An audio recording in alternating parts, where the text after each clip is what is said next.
I had lost over 100 pounds. Actually, I did it two different points in my life because I also got really sick when I was around 31, spent a year in bed, got fat again after originally getting in shape, getting into powerlifting, bodybuilding, all that stuff all through my 20s.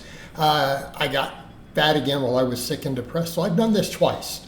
And I want to chat with you guys and gals a little bit about this today, because the first time I was over 300 pounds, I don't know the exact amount. Okay, so when people say, well, I probably hit at least 320 at some point. And I got down to 170. Okay, I got down to 170 as a distance runner, then I got into lifting. And here's the thing, I did that as a very, very young man, roughly 20-ish. I couldn't give you an exact count at this point. Did it back then. And yes, I still have some loose skin. That loose skin is getting tighter and tighter. I've had a lot of people comment who have lost weight, like on my social media, like, wow, actually it's almost non-existent. And it's been getting tighter, it's been getting tighter. But here's the thing, loose skin is a badge of honor, okay? And we need to wear it as such. We need to wear it as a celebration of what we have been through, okay?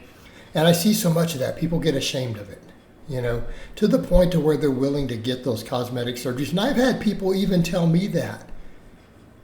They're like, well, it'd be better. You should just consider getting that surgery, without thinking about how invasive it is, or the fact that you guys know I won't be able to work out for months, right? You're aware of that, right? It is not a minor surgery. Like, you're getting hundreds of stitches all the way across your body. You can't squat, deadlift. I can't do all those things that make me part of who I am, part of my career, part of my identity.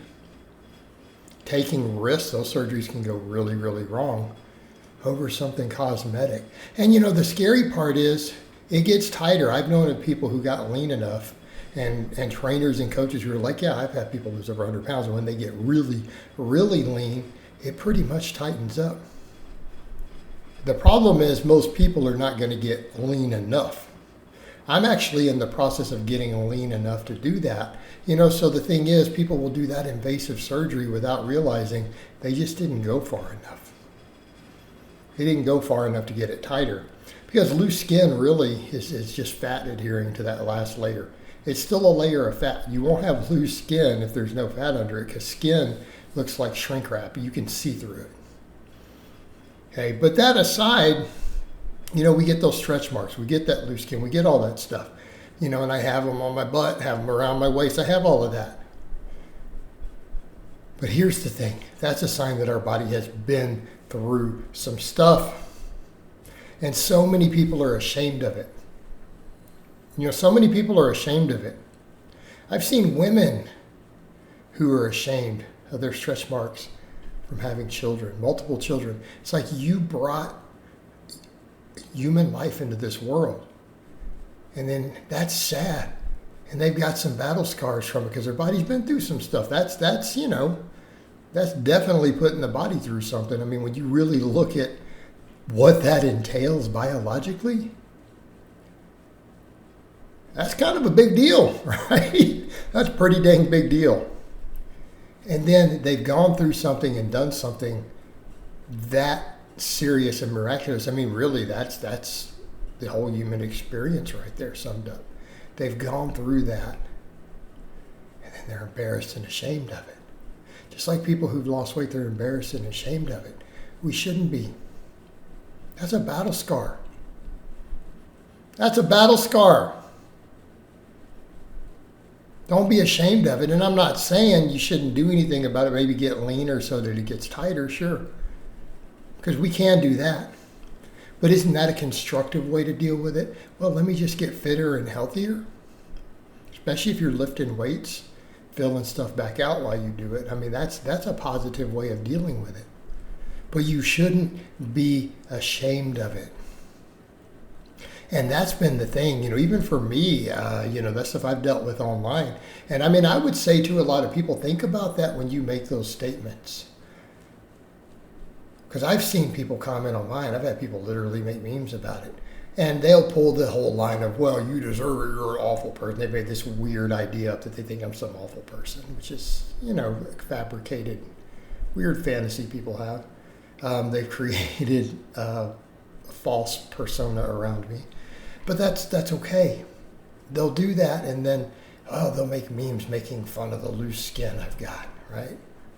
What example do you think that sets for other people out there who are terrified of losing weight? And that's what people don't think about that. They're not thinking about the consequences of when they make fun of something like that. Just whatever, they think it's justified. What example are you setting? You're telling people out there who desperately need to lose weight that you're going to make fun of them. That's what you're telling them if they do the right thing, the good thing, because it's good for themselves. It's good for society. I mean, we need to look at it that way. Obesity is a social problem. Okay? It affects your insurance rates. It affects your taxes. Every one of you out there are impacted by the obesity epidemic. So then people are going to take behavior and actions that is going to encourage people to be scared to lose weight. You are literally hurting yourself. Like if you pay for insurance or pay taxes at all, you encouraging people to not fix it, because then, they're going to make fun of me for having loose skin now. You are literally costing yourself money. You are hurting yourself. There's something that needs to be resolved. And therefore, when we look at it and understand the social and economic problem and the problem that obesity represents, when you understand that, you understand that we need to encourage people. And that encouragement means that we need to celebrate people's accomplishments in that area, not mock them. People need to be made to feel good about their achievements. Because look, if you've lost 100 pounds, that's a serious achievement. That should be celebrated. And I've seen people have the audacity to say, well, why? But we should be celebrating more of the people who never got there. Why? Because they don't have a high appetite. They have a different leptin and ghrelin. They didn't experience childhood trauma. They just don't get hungry. No. Now, if they led a lifetime of fitness, hey, well, we should be celebrating that. Someone who's been an athlete since they were 12, okay, fine, yeah, celebrate that. But just because someone doesn't have an appetite, no. We need to be celebrating people who are actively fixing the problem. Because if we don't, we are encouraging it by proxy. And so what I would tell people out there, not only all of you not need to be ashamed of it, other people need to be not making them feel ashamed of it. You will make the world a better place by telling people, you know what? You clearly lost a lot of weight. That's awesome. That's amazing. You are an amazing person. And that's what I'm going to tell anybody out there on that journey who's got that loose skin, because I've been through it. I know what you were going through. I know how hard it is. I know your struggles. And as someone who's been through it, I will tell you every single time that you are amazing. Keep going. Keep going. You can do this. All right, guys, but that's really all I have to say on that today. I hope it's been informative, and I'll talk to you guys and gals next time.